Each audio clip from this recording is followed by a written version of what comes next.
Victoire historique pour le parti Justice et Développement. Avec 107 sièges, les islamistes modérés du PJD raflent un quart de la future assemblée parlementaire.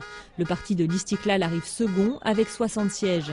Dimanche soir, la première conférence de presse du secrétaire général du parti, Abdelila Benkiran, fait salle comble. Les gens ont vu comment le PJD se comportait sur le terrain dans les affaires courantes et ils nous ont trouvés sérieux. C'est ce qu'on leur redit aujourd'hui. On ne peut pas leur promettre la lune, mais on leur promet notre sérieux. Le PJD se veut aussi rassurant, notamment sur les sujets de société. Un message à destination des Marocains, mais aussi de la communauté internationale.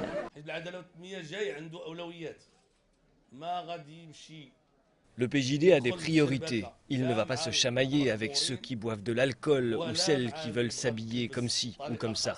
Chacun fait ce qu'il veut.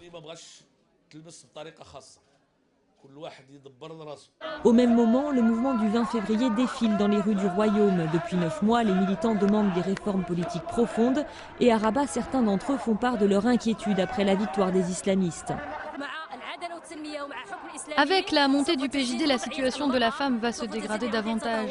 On veut des modérés. Les islamistes ne sont pas modérés. Ils ont tous des positions extrémistes vis-à-vis de la femme. Abdelila Benkiran a promis le dialogue avec le mouvement du 20 février. Ce sont nos frères, nos sœurs et nos enfants, a-t-il dit, et nous devons les écouter.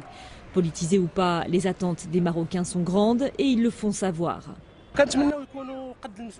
J'espère qu'ils seront à la hauteur de la responsabilité et de nos espérances. On veut que la démocratie s'applique, que les jeunes travaillent, que le chômage diminue, que les citoyens aient leurs droits. Je suis très heureuse, je voulais qu'ils réussissent car on a essayé les autres partis, ils n'ont rien fait. Donc on veut donner sa chance au PJD pour voir ce qu'ils vont faire pour nous. On leur fait confiance, moi, toute ma famille a voté pour eux.